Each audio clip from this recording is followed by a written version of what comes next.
Good evening, and welcome to this public forum with the candidates for the Mandan School Board. I am Caitlin McDonald with the League of Women Voters, and I will be your moderator.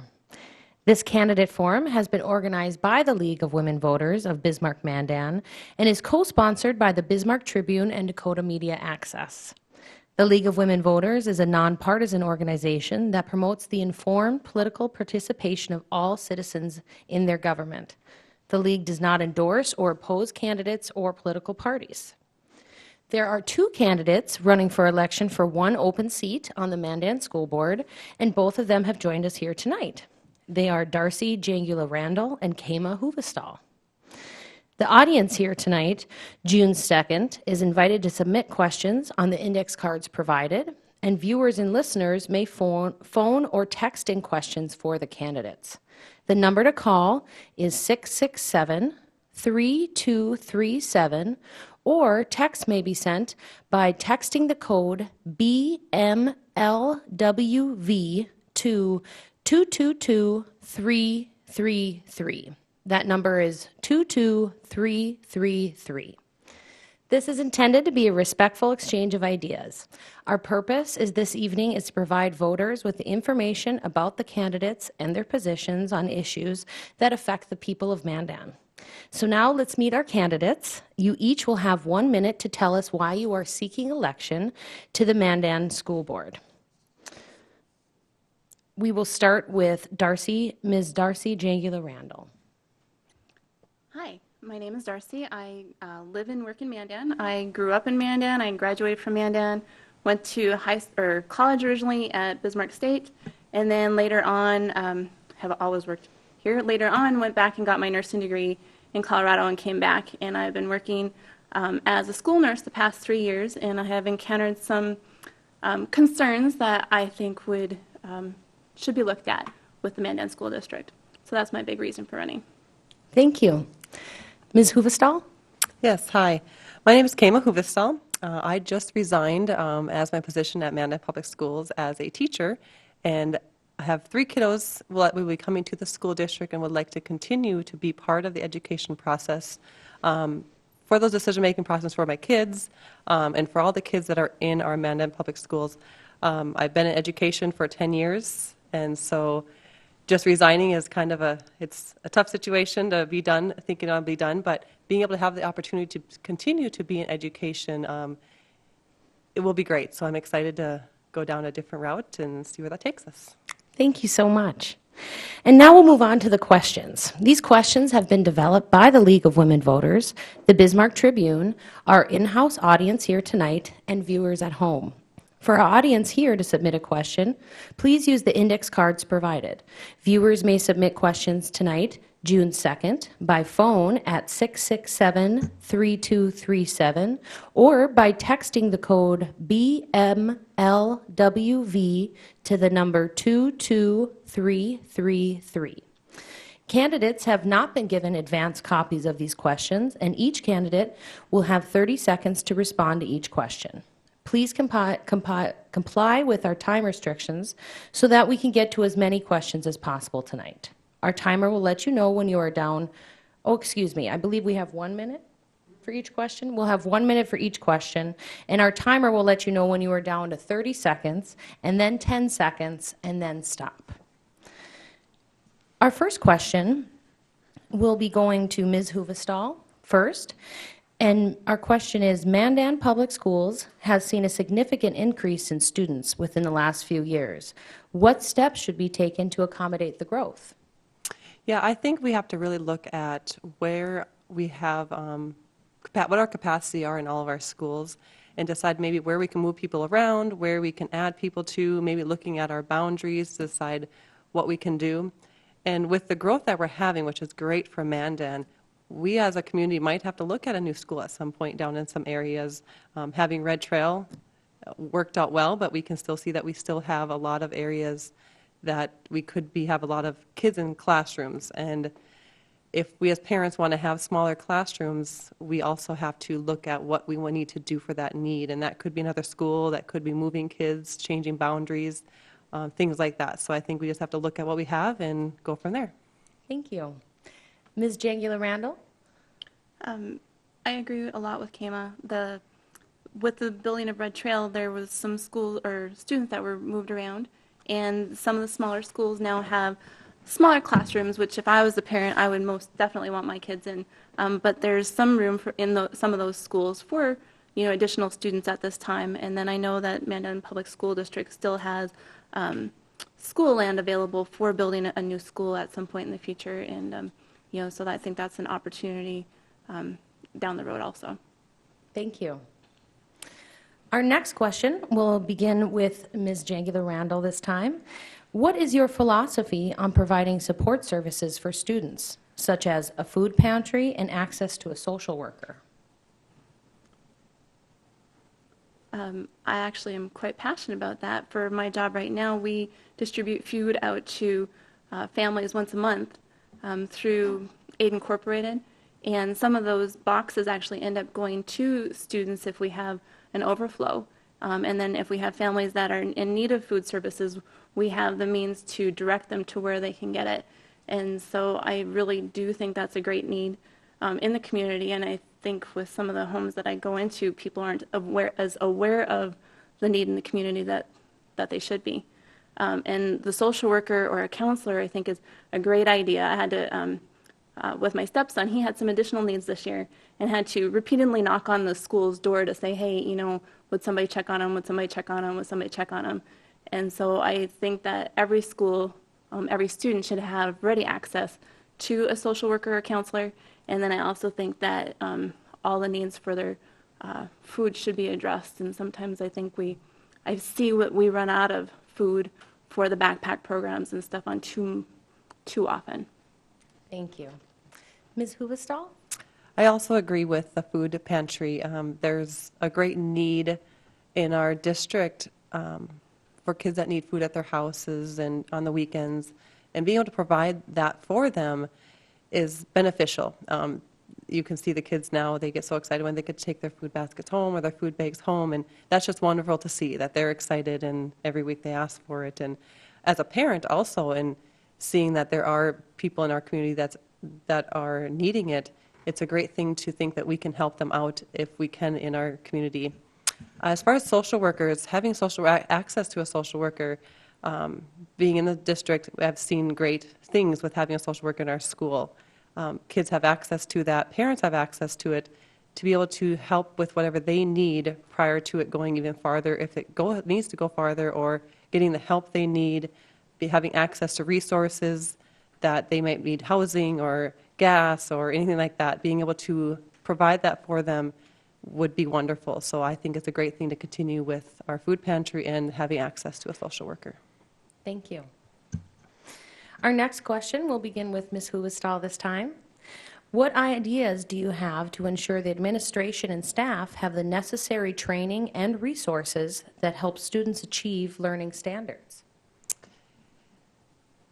This is kind of a tough question because, those standards have been kind of a controversy a lot of the time, but continuing to train our administrators and teachers in what our standards are, and all of our school district being on the same page on what are we teaching for standards and how are we going to teach that, and being able to have teachers input on that, administrators input on that. They're the ones in the school at all times. They're the ones that know the kids. They're the ones that know what our kids need, and they know what they need to get ready for college. They need to what high school. So keeping them informed, trained, and being able to have them part of that decision making would be a huge thing for us.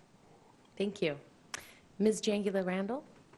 Talking about the training and the resources, I think there's some that could be utilized a little better, a little differently. I know there's a lot of resources out online that are not the way we've always done it. And I think that could be something that's looked into. And I think that the training should be the same across the school district, not from school to school or from administrator to administrator. But I think it should be a policy across the school district on how staff is trained, and then to look into the resources to get that done. Thank you. All right, this next question will begin with you again, Ms. Jangula, or we'll begin with you, Ms. Jangula Randall. What would you do as a board member to strengthen parental involvement with their children's school?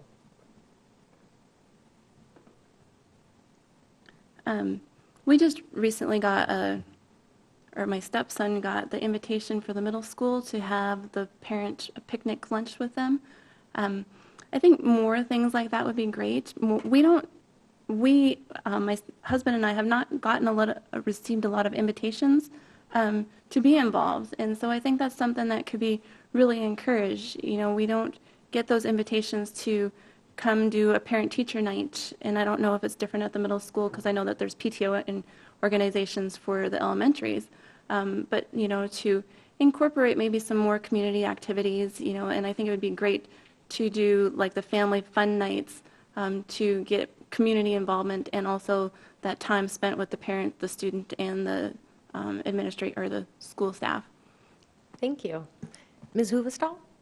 I think parent involvement is very important, and getting parents into our schools, even to see what's our reading curriculum, what's our math curriculum, what are we doing for PE, what are we doing for music, and that might be getting our teachers or our parents in there during the school day somehow. I think that'd be a fun thing to do, because I don't think we always have those opportunities, and parents sometimes don't have a clue what we do for reading and math, and then we send this homework home or we send the work home, and they're like, well, I don't know how to do this, I've never seen it before. So I think getting them involved with their curricula is also important, along with having some of those family fun nights where they do, you know, fun things, games, or, you know, carnivals, or just coming out and meeting, because it's always a different setting when you're with the teachers and principals when it's outside of school time than it is when it's in school time. So trying to balance between having stuff that's during school time and stuff that's after school time. So I think it'd be important to try to get some more things that we do as a district, and it could be based on school-based also, but trying to get our district to do some things. Thank you. This question will begin with Ms. Huvestal this time. How should disputes between teaching staff and their administrator be addressed? What do you believe your role as a school board member should be in these types of situations? I think disputes between administrators and teaching staff, you know, should be taken care of try to be taken care of between the teacher and the administrator. I think it's always best to try to resolve, come to a conclusion, come to a compromise, trying to figure out how to solve it between the two of them. If it continues after that, I think as a school board member, we would have to find out all the facts, find out what happened, find out everything that's been involved, because we don't see what goes on in the school. So it's hard to make a decision as a school board member between a dispute if we don't know both sides of the story. So I would hope we could try to resolve some of those things within our schools before it gets to a school board member or a school board decision. But I know there's going to be times where it's going to become a school board decision, but we will have to know all the facts and be able to know all that before we make a decision. Thank you. Ms. Jangula Randall? I agree. You know, I think the first step is to handle it in-house, you know, between the administrator and the school staff. And if that doesn't work, I know that we have the superintendent and his assistant that, you know, might be the next step before it would come to the school board. And then I would hope that, like Kema said, that we can, you know, maybe there's a forum where you can get both sides of the story, research a little bit, and understand the points of view of both, and maybe come with a moderator to help resolve it. Thank you. Our next question, we will begin with Ms. Jangula Randall. What further actions are needed to be taken in order to ensure safety of students while at school? We have a safety officer in Mandan right now, but I think it's just one, and he has to run around a lot. I think that maybe the school board could look into hiring another safety officer so that, I don't know, maybe the high school, junior high has a higher need, and then there would be another one that would handle the elementary schools. But to look at, you know, having that additional resources, I think it's great that we have that resource, but maybe to get him some extra help so that he's not spread so thin. Thank you. Ms. Huvestal? Yeah, we have moved in the right direction. I know all the schools right now have our doors locked down during school hours, and they have the system where you have to be buzzed in to get into our schools, which is a great start. But I also agree with our SRO that we have, they are spread thin. And I agree, we probably have to look at where our needs are at, and if it's high school, middle school, we might have to look at having a couple different SROs. But I also think we have some great principals that do a great job of keeping our administrators that keep our kids safe. And I think all of our schools have a safety zone, and they feel welcomed and they feel safe going there, knowing that their principals are there to keep them safe. And I know the schools I've been in, those principals are very good at making sure their kids know that they're there to save them if they have to, or keep them safe when they need to. But we also have to look at if we are spreading our SRO thin where we can't utilize them the best, we might have to look at another one. Thank you. Again, we'd like to invite our in-house audience to submit questions using the index cards provided, and viewers may call or text their questions in. They can call the number 667-3237, or by texting the code BMLWV to the number 22333. Our next question is going to begin with Ms. Huvestal. How should the school system ensure elementary class sizes foster learning in students? Again, going back to when I said earlier about our capacity of our classrooms, we really have to look at what our numbers are in our classrooms. When we're getting up to 27s into the 30s, that's hard for one teacher with 30 kids to ensure that you're meeting all kids' needs, whether it's gifted and talented, whether lower learners, middle learners. Those class sizes have to be looked at, and whether that means we find us another spot, split that class into two, that's hard because we don't have school. Our schools are all the rooms are being used. Even to find a room to take a kid just to help them with tutoring is hard. So we really have to look at sizes and look at what other schools have spaces and try to figure out how we can move kids around if we need to. But also having pairs in our rooms, I think, is helpful because being able to provide pairs in our rooms helps be able to move kids around and have one pair work with kids, have a teacher work with another. So having that option, we probably need to look at that also to be able to provide the best education for our kids. Thank you. Ms. Jangula Randall? The class sizes, the smaller class sizes, it seems like those kids get the one-on-one attention. They learn better. They enjoy school more than when the kids are in a bigger classroom and kind of get lost in the shuffle. I've seen the pairs do a fantastic job in the classrooms, and so that is a great thing. I don't know as far as like boundaries that Kim had mentioned earlier, to move boundaries so that some of those class sizes are addressed throughout the schools, to get that taken care of. But the controlled class sizes definitely do affect the learning, and if we could get them all the same across the schools would be great, wouldn't it? Thank you. And we'll begin this question with you, Ms. Jangula Randall. This next question. What role do educators and schools play in protecting LGBTQ students from bullying and harassment? I think the school educators protect and influence every student, not just the LGBTQ. Every student is influenced by that, and I don't think they should be one student to another. I think they should all be treated the same. So if somebody has a preference, I don't think it should be any different than any other student. I think all educators influence every student. I know that my teachers influenced me, and I came from a different background also, and so I think they can build them up, and I would think that all of the teachers that I've encountered in the Mandan Public School District do that. They treat all their students great, and they help build them up regardless of who they are. Thank you. Ms. Huvestal? Yeah, I think as educators, there's got to be you have to be advocates for those students also. Being an advocate for them, talking to their parents to find out what can we do as educators to help let kids know in the school about them so they have some ideas, because we as parents have to also teach that to our kids on the differences that we have within our community, within our world. And so being able to do lessons on different diversities and different races, different things like that, should be a priority as ours if we see that in our schools. And it's not seen in every school, but it's going to come up in different schools. But being able to educate our students on it, and educating our staff on it too, because there are staff members that it's hard to educate others when we don't know much about it. But getting the parents involved also to be able to advocate and have that discussion with our kids in our schools. Thank you. And this next question will begin with you, Ms. Huvestal. What role do you think the arts can play in supporting key education priorities?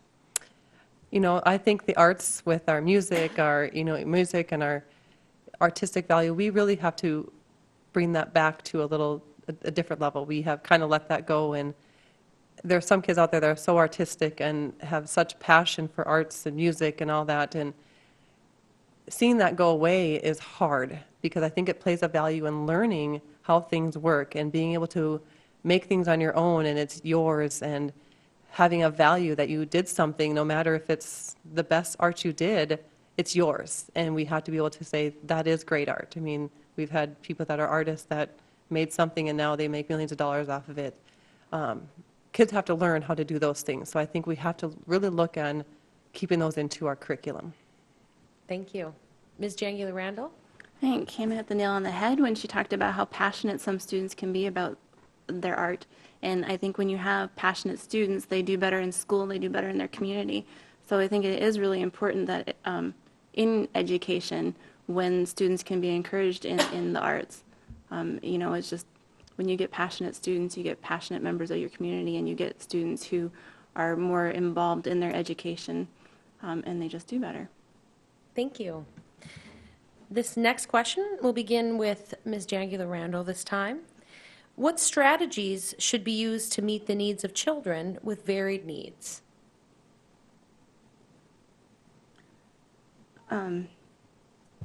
Working at Custer Health and as a nurse, I work with some of those students that have varied needs. And I think having a policy across the school district that is the same from school to school would be very helpful. I think, using resources and tools that are already out there, but being consistent would be great. I see kids with medical needs that one administrator does a fantastic job, and the next administrator, the students' needs are being met, but I think that there could be more being done. And so I think that there's strategies out there. I know Bismarck has more school nurses than we do. I don't know what they have for social workers.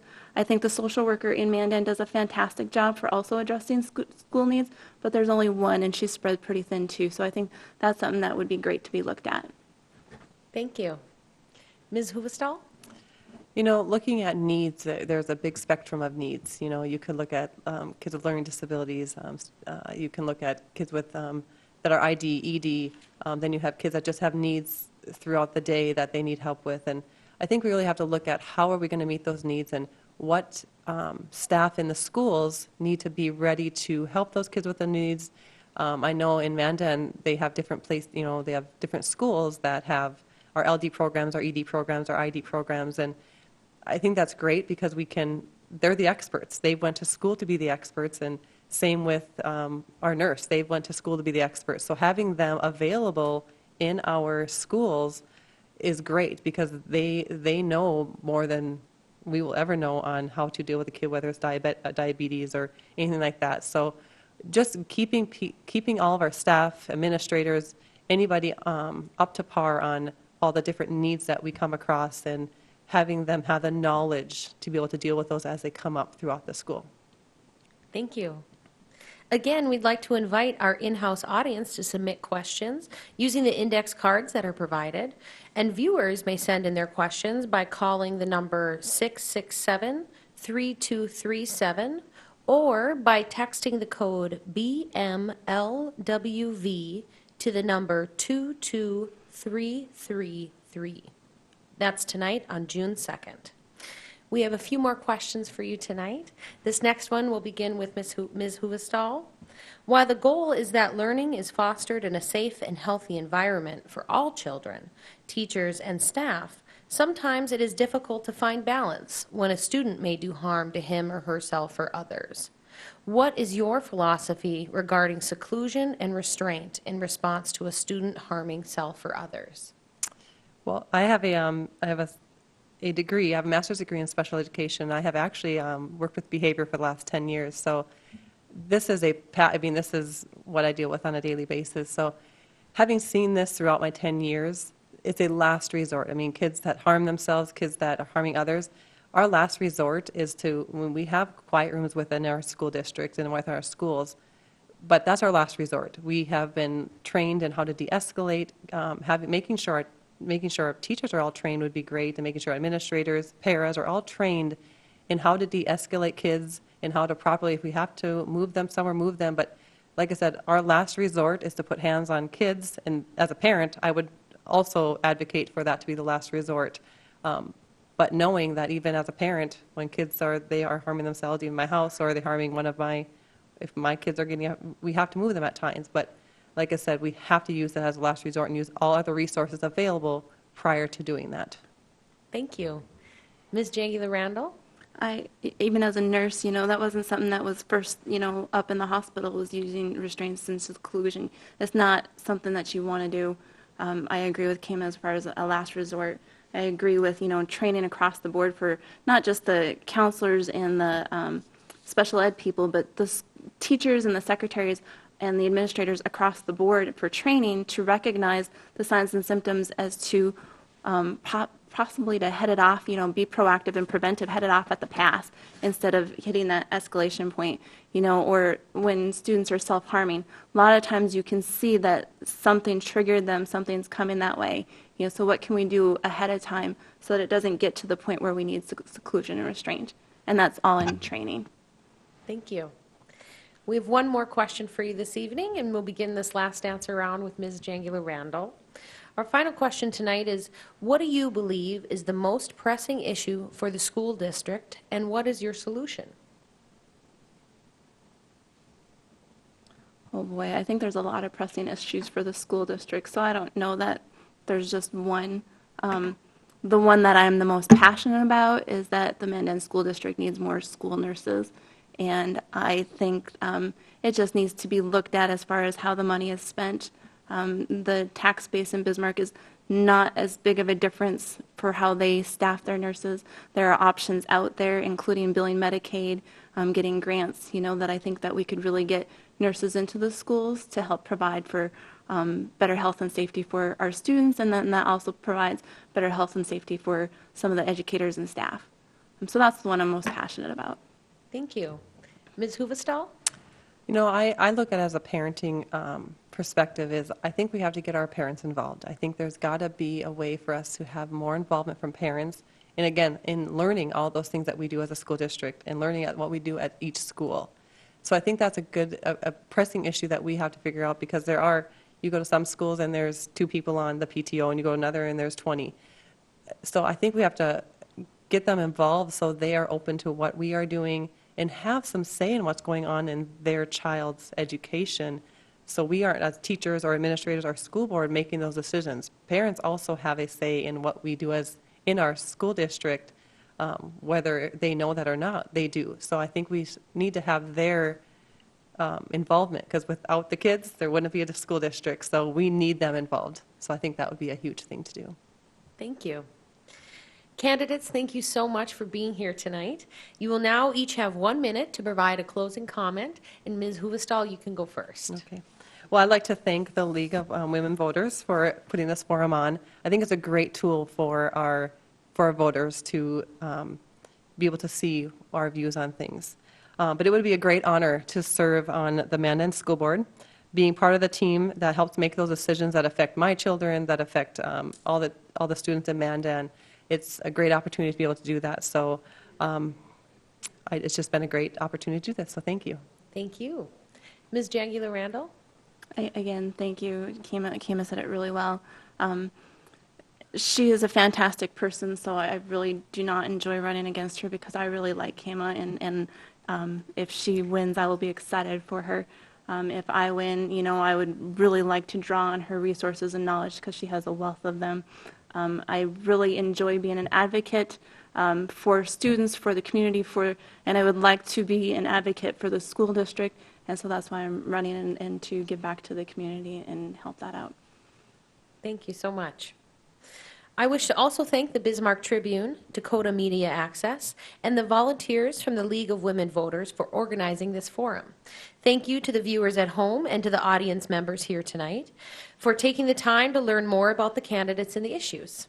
This program will replay several times on Government Access, Cable Channel 2, or 602 in high definition, and will be available for online viewing at www.freetv.org in the days leading up to the June 14th election.